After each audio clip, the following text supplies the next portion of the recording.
Hello, my dear student of Standard 8. Welcome back once again. And today we will discuss question answer of chapter number 8, that is India Challenges and Solutions. Friends, we already covered this chapter last week, and today we are going to see its question answer. So without any delay, let's begin. So total there are 7 question answers. There are few fill ups and matchings. So starting with the question number 1, answer the following question, and here is your first question. What problems are created by the population explosion? So population explosion क्या है? Well, हमारे country में अभी 2011 में जो last census हुआ था, it was 121 crore, and right now approximately 138-39 crore तो हो ही गया होगा. Just wait for the census. I think 140 या 139 तो मिल ही जाएगा पक्का. ओके, सो इतनी सारी पॉपुलेशन होने की वजह से हमको क्या क्या प्रॉब्लम फेस करनी पड़ रही है, that we are suppose to show. So here I am reading answer for you. Due to population explosion, problems like environmental pollution, living in the quarter and condition, hutments, water, food, professional treatment, shortage of employment, illiteracy, unemployment, poverty, terrorism, corruption, etc. have been created.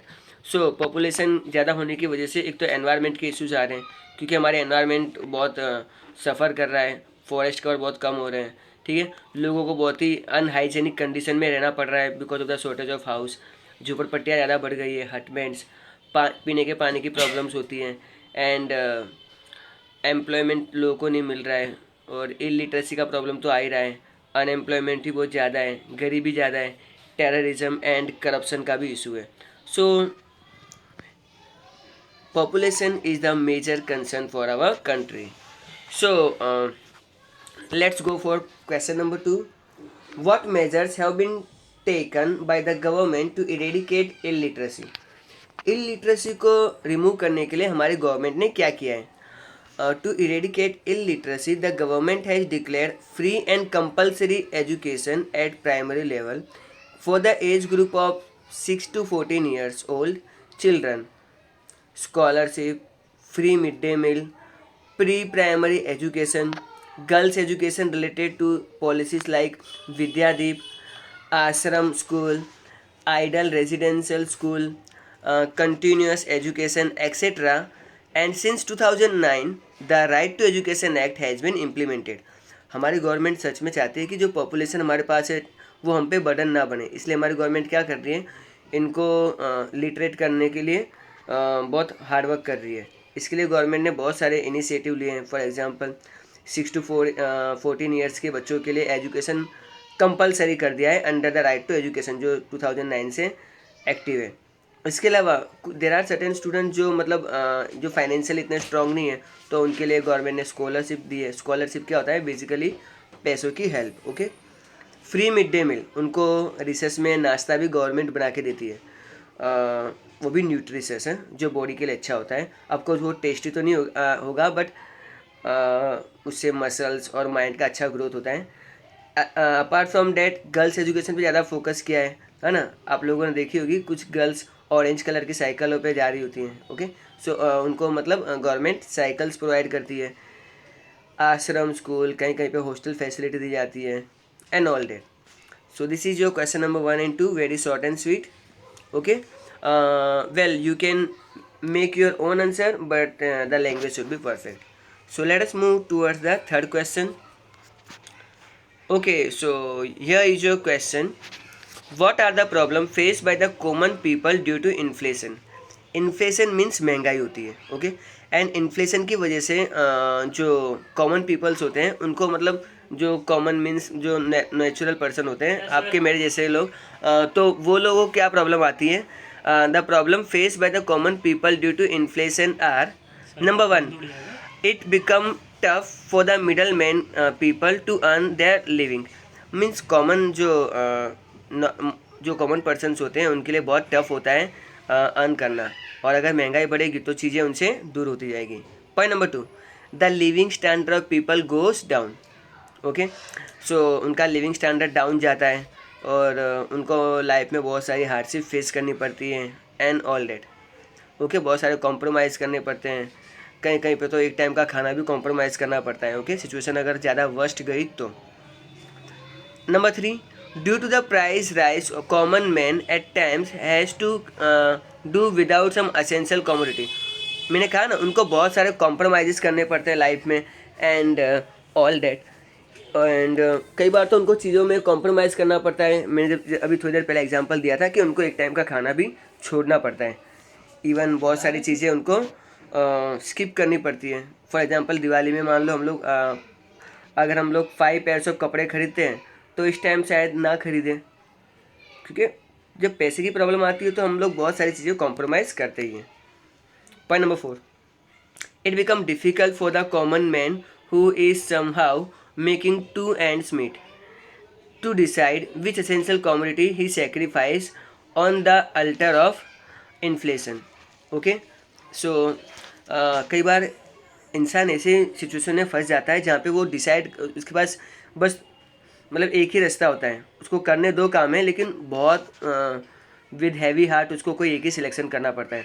से for example उसको rent भी पे करना है अपने घर का, उसको अपने बच्चों की स्कूल की फीस भी भरनी है, तो कॉम्प्रोमाइज़ करेगा वो, मकान मालिक से कहेगा कि मेरे बच्चों की स्कूल फीस भरनी है एंड ऑल दैट, एंड वो फिर विद हैवी हार्ट वही एक्सपेंस कर सकता है, उसके पास ज़्यादा पैसे नहीं होते हैं।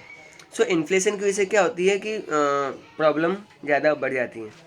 Okay, so this is your question number 3। Now question number 4, what is the criteria to determine poverty. Okay, अब गरीबी कैसे डिसाइड की जाती है। अब कोई इंसान गरीब है तो वो कैसे, उसको मतलब हम लोग कैसे डिसाइड करेंगे कि वो गरीब है। वेल, अकॉर्डिंग टू मी, ये मैंने जो डेफिनेशन लिया है ये मैं नॉर्मली टेक्स्ट बुक से लिया है, but in from my point of view, अगर पर्सन अपनी बेसिक रिक्वायरमेंट ही फुलफिल नहीं कर पा रहा है ना, मीन्स 2 टाइम का खाना, रोटी कपड़ा और मकान, बस इतना याद रखो, उसके पास मतलब रोटी यानी खाने के लिए कुछ है नहीं, कपड़ा यानी पहनने के लिए क्लोथ नहीं है, एंड मकान मीन्स रहने के लिए उसके पास घर नहीं है, तो हम लोग उस इंसान को हम लोग कहेंगे पुअर पर्सन। लेकिन पॉवर्टी हम किसे कहेंगे। A criterion of poverty is decided on the base of purchasing power and the income of a common public. So वो परचेसिंग पावर मीन्स वो कितना खर्च कर रहे हैं एंड उनकी कितनी इनकम है, इसके बेस पे से हम लोग पॉवर्टी डिफाइन करेंगे। ओके, अभी इनकम की बात करें और एक्सपेंडिचर की बात करें तो लॉकडाउन में कहाँ कोई इनकम थी लोगों की, और वो कुछ खर्च भी नहीं कर रहे थे। ओके, सो कहीं कहीं पे डेफिनेशन सेट नहीं होता है, बट यस, पर कॉमनली यही देखा गया है। So let us move towards question number 5। So your question number 5, define corruption. Corruption किसे कहेंगे हम लोग, ठीक है। So straight away I have copy paste this answer from the text book. So let's begin. Point number 1, corruption in simple terms means lack of integrity और honesty. मतलब इंसान क्या होता है, अपनी जो ऑनेस्टी है उससे कॉम्प्रोमाइज़ करता है। Use of position of trust for dishonest gain, बस उसको मतलब कुछ फाइनेंशियल पैसे की ज़रूरत होती है और उसको क्या होता है, वो अपनी पोजीशन का मिसयूज़ करता है। से फॉर एग्ज़ाम्पल अभी एक नया सिस्टम आया है कि फॉर एग्ज़ाम्पल दिल्ली में अभी है कि अगर आप मास्क नहीं पहना है अपने, तो पुलिस वाले पहले आपका फ़ोटो खींच लेंगे और फिर आपको बोलेंगे देखो, आप ये फ़ोटो दिखा के आपको बोलेंगे देखो आपने मास्क नहीं पहना है, लाओ 2000 रुपये का, 2000 रुपये मुँह दिखाई दो। तो अभी नॉर्मली अगर वो इंसान के पास पैसे हैं तो वो दे देगा, अदरवाइज़ वो इंसान क्या कहेंगे कि सर 200-300 रुपीज़ लेके का मतलब मामला रफा दफा कर लो ना प्लीज़, वो ऐसा करेंगे। अब वो पुलिस वाला है, वो अपने पावर का मिसयूज़ कर सकता है ना, वो कहेगा नहीं 500 दो वरना 2000 ही दो। तो पुलिस वाला वो 500 का कोई मतलब चलान वलान नहीं देगा, वो सीधा अपनी पॉकेट में रख लेगा और वो पैसा गवर्नमेंट के पास नहीं जाएगा। अदरवाइज़ अगर वो सामने वाला इंसान 2000 रुपीज़ पे कर देता है तो पुलिस वाले को उसको रिसिप्ट बना के देनी पड़ेगी कि due to the Covid mask नहीं पहना था, सो 2000 रुपीज़ इनसे लिए गए, और फिर वो पुलिस वाले को 2000 रुपीज़ गवर्नमेंट अकाउंट में भी जमा करने पड़ते हैं।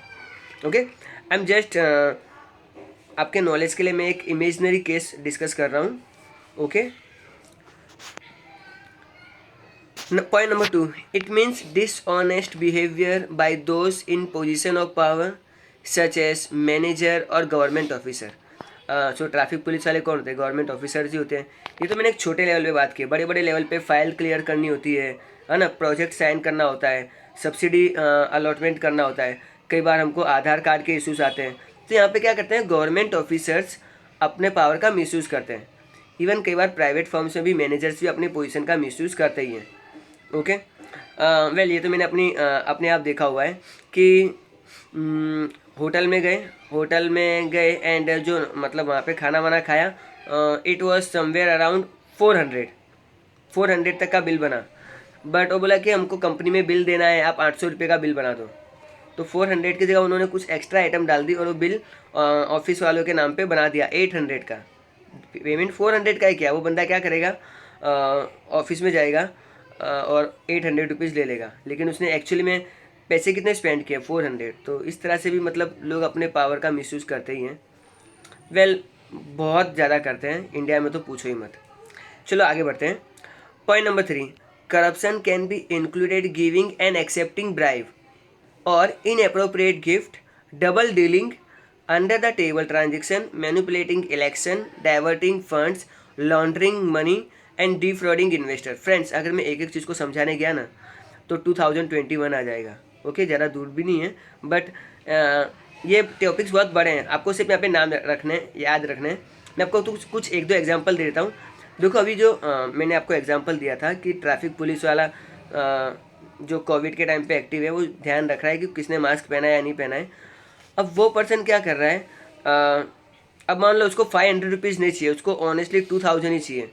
लेकिन सामने वाला बोला अरे सर 500 रख लो ना सर, प्लीज़ जाने दो ना सर, क्यों इतना पैसा मेरे पास है भी नहीं, मेरे पास देखो पॉकेट में वो दिखाएगा 700 ही पड़े, 500 आप रख लो और जाने दो प्लीज़. तो यहाँ पे क्या है, पुलिस वाला मतलब उसने कोई डिमांड नहीं किया, लेकिन कई बार सामने से लोग क्या करते हैं, खुद मतलब ब्राइब देते हैं. कुछ लोग को लाइन में लगना बिल्कुल पसंद नहीं है. आई यूज़ टू रिमेंबर जब मैं ड्राइविंग लाइसेंस बनवाने गया था, मेरे पीछे से एक अंकल थे. वो बोला हाँ ठीक है 200 रुपया ले लेना, लेकिन मेरे को अभी लाइन में खड़ा नहीं रहना है. और उनको भी बुला लिया अंदर. होता है प्रैक्टिकली. ठीक है. नाउ इसके अलावा इनएप्रोप्रिएट गिफ्ट्स. अब गवर्नमेंट ऑफिसर जी बहुत स्मार्ट हो गए कि भाई पैसे का लेन देन होगा तो पकड़ में आ सकते हैं. तो वो लोग कहते हैं कि अरे मेरे बेटे को आईफोन चाहिए, है ना. तो वो क्या कर रहा है, इन डायरेक्टली 1 लाख या जितने का भी आता है उतने पैसे डिमांड नहीं कर रहा है, वो सीधा गिफ्ट मांग रहा है ना. और गिफ्ट से वो बच सकते हैं. तो कई बार ऐसे भी होता है, इलेक्शन में भी सब होता है, डबल डीलिंग भी होती है एंड ऑल डेट. सो हम लोग ज़्यादा डीप में नहीं जाएंगे और चलिए आगे बढ़ते हैं. Towards the question number 6, what problem arise in slum areas. Slum areas यानी झुपड़पट्टी होती है जहाँ पे यूजुअली लोगों की फाइनेंशियल कंडीशन अच्छी नहीं होती, लोगों के पास रहने के लिए घर नहीं होता है, तो वैसे ही वो अनहाइजेनिक जगहों पे रहते हैं. Problems like anti social activities, child labour, consumption of intoxicating items, mental stress etcetera arise in the hutments. तो स्लम एरियाज में क्या होता है, एक तो वो लोग एंटी सोशल एक्टिविटी करते हैं, मीन्स दारू बेचने का काम करते हैं. ओके, एंड वो सब चीज़ें भी होती हैं. फिर उनके जो बच्चे होते हैं वो ज़रा पढ़ते लिखते नहीं हैं, एंड इवन बहुत ही कम एज में ही वो लोग लेबरस वर्क स्टार्ट कर देते हैं. इवन वो लोग पहले बचपन में बीड़ी पियेंगे, फिर सिगरेट पियेंगे, तम्बाकू खाएंगे, तम्बाकू का कंजम्पशन करेंगे, फिर दारू पीना सीख जाएंगे. तो ये सब चीज़ें करते हैं और हमेशा टेंशन में ही रहते हैं. क्यों? क्योंकि उनके पास रेगुलर इनफ्लो ऑफ इनकम नहीं है. और ये सब प्रॉब्लम्स हम लोग देखते हैं. ऊपर से पानी वानी फैलना, मच्छर, बीमारियाँ, ये सब चीज़ें भी वहाँ पर कॉमनली देखी जाती हैं. Okay, so this is your question number 6, what problems arise in the slum areas. चलो आगे बढ़ते हैं क्वेश्चन नंबर 7 पे.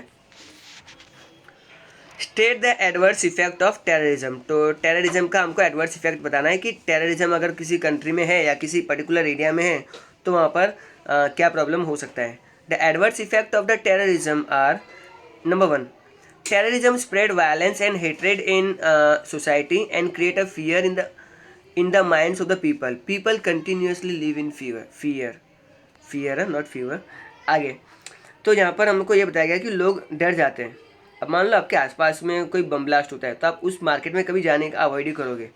अगर इन केस आपका कोई बस में अगर हो जाता है तो लोग बसों में नहीं जाएंगे, तो लोग हमेशा क्या होगा, एक डर के साए में रहेंगे। और जो टेररिस्ट होते हैं उनका मतलब मकसद ही यही होता है कि लोग उनसे डरें और वो जो कहें वो लोग वो करें, ठीक है। Terror activity affect the trade and the business of the region where activity take place. और जहाँ पे भी ये टेररिस्ट अटैक होता है वहाँ पे लोग क्या करते हैं, यूजुअली बिजनेस एक्टिविटी कम स्लो डाउन हो जाती है और उससे कंट्री को डेवलपमेंट नहीं होता है, गवर्नमेंट को टैक्स नहीं मिलता है एंड जो डेवलपमेंट प्रोसेस है वो स्लो डाउन हो जाता है या फिर रुक ही जाता है। Such kind of problem is facing by the states like Chhattisgarh. Okay, यहाँ पे नक्सल का प्रॉब्लम बहुत ज़्यादा था बट धीरे धीरे अभी चीज़ें सुधर रही हैं। Number 3, terrorist smuggles intoxicating drugs into the country thus increasing black money in a country. Friends, simple language में ब्लैक मनी यानी जिस पैसे पे गवर्नमेंट को टैक्स ना दिया जाए, debt money is called black money. And ये लोग इवन ड्रग्स की भी मतलब स्मगलिंग करते हैं। Okay, point number 4, some terrorist organisation extort money from the rich businessman. So पैसे वाले लोग जो बिजनेसमैन होते हैं उनसे मतलब ज़्यादा पैसे की डिमांड करना। अब एक बेचारा बिजनेसमैन कहाँ पैसे देगा, गवर्नमेंट को टैक्स भी देना है, उसको अपने वर्कर्स को सैलरी भी देनी है। इवन ये फिर टेररिस्टों को भी पैसे देने पड़ जाएँ तो वो फिर थोड़ी आगे जाके फ्यूचर में कभी बिजनेस करेगा, ऑफकोर्स नहीं करेगा। Okay, point number 5, government buildings are destroyed in bomb blast and hence there is a huge loss of amounting to crores of rupees. For reconstructing these buildings or for their repairs also the government has to spend crores of rupees. अब मान लो कि टेररिस्टों ने कोई government building को उड़ा दिया, अब उस वापस से उस बिल्डिंग की जगह नई बिल्डिंग बनानी पड़ेगी। या मान लो कि एक पर्टिकुलर सेक्शन डैमेज हो गया है तो उसको भी रिपेयरिंग करवाने के लिए गवर्नमेंट को करोड़ों रुपए का पैसा स्पेंड करना पड़ेगा। अब यही करोड़ों ऑफ रुपीज़ को दूसरे प्रोजेक्ट में भी तो लगा सकती थी ना गवर्नमेंट। तो ये सब जो डेवलपमेंट का वर्क है वो इन केस स्लो डाउन हो जाता है। Okay, now point number 6, terrorist activity are challenge for every government. Okay, well अगर हम बात करें then I would say that कि यूएसए एक बहुत सही कंट्री है। वहाँ पे जो लास्ट टेररिस्ट अटैक हुआ था it was happen in 2001 9/11। Okay, world trade centre में 2 एरोप्लेन गए थे बट उसके बाद यूएसए में कोई भी टेररिस्ट अटैक एक्टिविटी नहीं हुई है। डेट मीन्स उनकी गवर्नमेंट का कंप्लीट सक्सेस है।